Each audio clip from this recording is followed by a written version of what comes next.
अरे नालायकों, जिंदगी में कुछ करना है या नहीं? जरा देखो, यहाँ वहाँ उड़ते फिरते रहते हो। पिताजी क्या करोगे इतने पैसे का है? वैसे भी आपके जाने के बाद कोई खर्चने वाला भी तो होना चाहिए ना। नालायकों, मेरे जीते जी मेरे मरने की बात कर रहे हो। निकलो यहाँ से, निकलो। ऐसा कहकर दीनानाथ अक्षय और राहुल को घर से निकाल देता है। राहुल और अक्षय मुंबई के लिए एक ट्रेन पकड़ लेते हैं।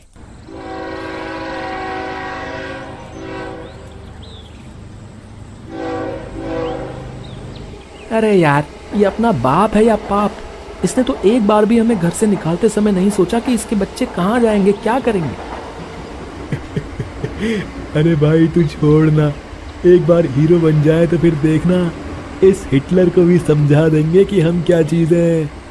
वो दोनों ये बातें कर ही रहे होते हैं कि उनके पास एक आदमी आकर बैठ जाता है। वो बहुत ही डरावना होता है। उसके दांत बाहर निकले होते हैं, आंखें बड़ी बड़ी सी होती हैं, बाल बिखरे बिखरे से होते हैं, मुंह कटा फटा सा होता है। उसे देखकर अक्षय और राहुल दोनों डर जाते हैं।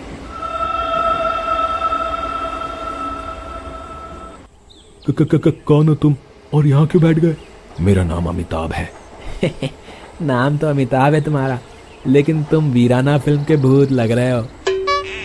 अरे भाई मैं भूत ही हूँ, मतलब भूतों की एक्टिंग करता हूँ फिल्मों में। क्या सही में भाई? यार हमें भी कुछ काम दिलाओ फिल्मों में, हम भी तो एक्टर बनने जा रहे हैं मुंबई। वैसे भी हम दोनों हीरो से कम थोड़ी लगते हैं। हाँ हाँ क्यों नहीं। अच्छा ये मेरा कार्ड है, इस जगह एक सप्ताह बाद मिलना, तब तक मैं तुम्हारे लिए कुछ ना कुछ जुगाड़ बना दूंगा।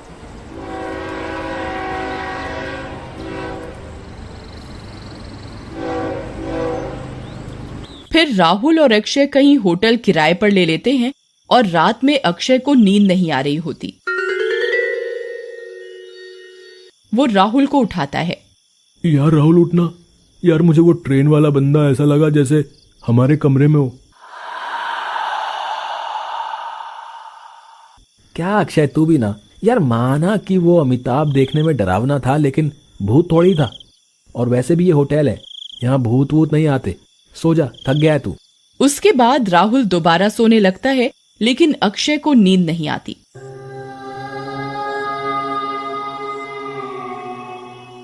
वो उसी ट्रेन वाले आदमी के बारे में सोचता रहता है। तभी दरवाजे पर दस्तक होती है। अक्षय बाहर निकलकर देखता है, उसे वही ट्रेन वाला आदमी होटल की लॉबी में दिखता है।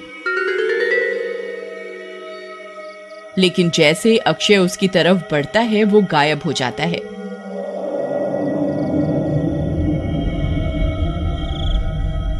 इस बार अक्षय बहुत डर जाता है।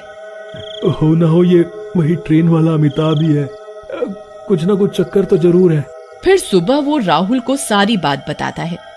अक्षय यार, अगर तुम्हें कुछ गलत लग रहा है तो कल चलकर देखते हैं उसके पते पर कि क्या पंगा है। उसने कार्ड तो दिया ही था। अगले दिन सुबह अक्षय और राहुल उठकर अमिताभ के दिए हुए पते पर जाने के लिए निकलते हैं।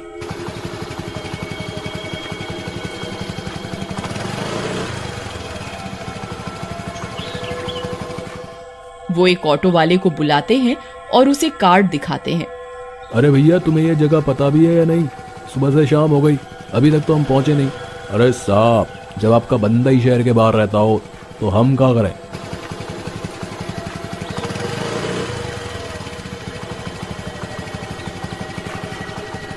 लीजिए आ गए आपकी जगह।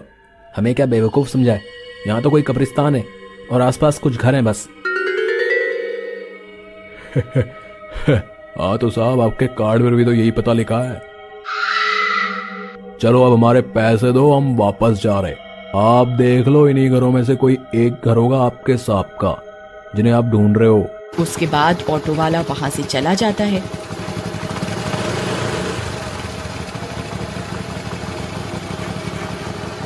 यार लगता है तू रात वाली बात सच ही बोल रहा था।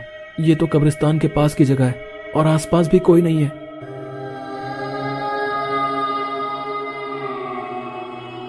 तभी उनको वो ट्रेन वाला आदमी वहां से जाता हुआ दिखता है। अक्षय उसे आवाज लगाकर रोकता है। तुम दोनों आ गए? मैंने तो तुम्हें 1 हफ्ते बाद आने को बोला था ना। जी बोला तो था आपने, लेकिन कोई काम नहीं था हमारे पास, सोचा कि आपसे ही मिल लें। चलो कोई बात नहीं, डरो मत, अब आ ही गए हो तो चलो मेरे घर में रह लो। उसके बाद राहुल और अक्षय अमिताभ के घर के अंदर चले जाते। अमिताभ उन्हें कमरे में जाने के लिए बोलता है और कहता है कि वे दोनों खाने के समय उससे मिले। देखा, मैं ना कहता था कि ये कोई भूत वूत का चक्कर नहीं है। कितना भला आदमी है, खाने के लिए पूछ रहा है, रहने को जगह भी दे रहा है।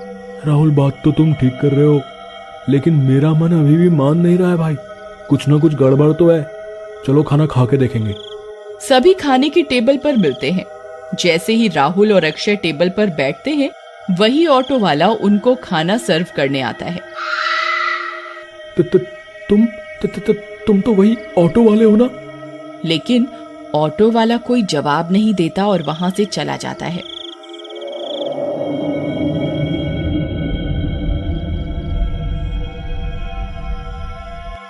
उधर राहुल, अक्षय और अमिताभ खाना खा लेते हैं। खाना खाने के बाद अब तुम दोनों सो जाओ, हम कल सुबह बात करेंगे और मैं तुम्हें कुछ लोगों से मिलाने के लिए ले जाऊंगा। उसके बाद राहुल और अक्षय सोने के लिए अपने कमरे में चले जाते हैं। वे दोनों सोने की कोशिश कर रहे होते हैं, लेकिन उन्हें नींद नहीं आती। तभी वही ड्राइवर आता है। अरे तुम यहाँ कैसे? वहां तो कोई जवाब नहीं दे रहे थे। जवाब तो मैं तुम्हें खाने के बाद ही दूंगा ना, आधी रात में। ऐसा कहकर ऑटो वाला एकदम से शैतान बन जाता है। उसका शरीर नीला हो जाता है, दांत बाहर आ जाते हैं और वो बड़ा और बहुत भयानक सा दिखने लगता है। अरे राहुल भागो, अपनी जान बचाकर भागो, ये तो भूत है। राहुल और अक्षय भागने लगते हैं।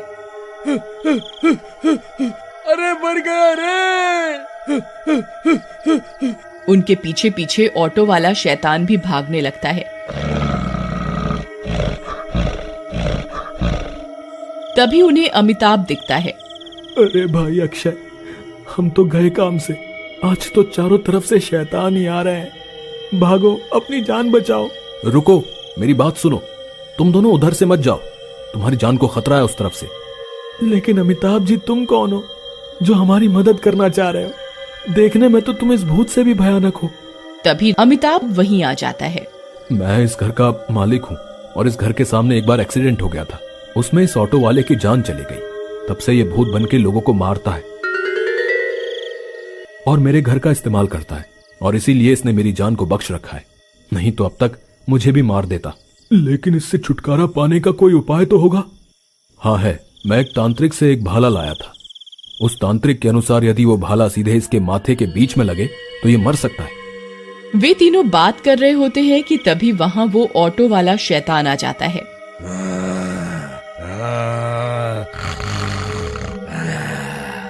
तो तुम तीनों यहाँ इकट्ठे हो? इस अमिताभ को तो मैंने छोड़ दिया था, लेकिन इसे हीरो बनने का चस्का है। ये भी मरेगा आज तुम दोनों के साथ। ऐसा कहकर शैतान राहुल और अक्षय को उठाकर फेंक देता है।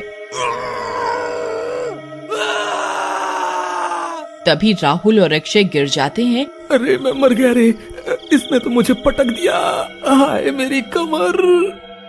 चुप कर, मेरे को भी तो पटका है, लेकिन ओवर एक्टिंग की दुकान तो तू ही है। तभी अमिताभ उस शैतान को पीछे से पकड़ लेता है। तब तुम दोनों जल्दी से मेरे कमरे में जाओ और भाला ले आओ, तब तक मैं इसे रोकता हूँ। जल्दी करो तुम दोनों, जल्दी से इस भाले से इसे मार दो, मेरी चिंता मत करो। राहुल फिर भाले को फेंकता है, जो कि ठीक उस शैतान के माथे के बीच में लगता है। भाला लगते ही शैतान पिघलने लगता है और थोड़ी ही देर में वहां से गायब हो जाता है। शाबाश मेरे बच्चों, बहुत अच्छा काम किया। अब प्लीज मुझे हॉस्पिटल ले चलो, लेकिन हाँ प्लीज ऑटो वाले को ना बुलाना। ये सुनकर तीनों हंसने लगते हैं।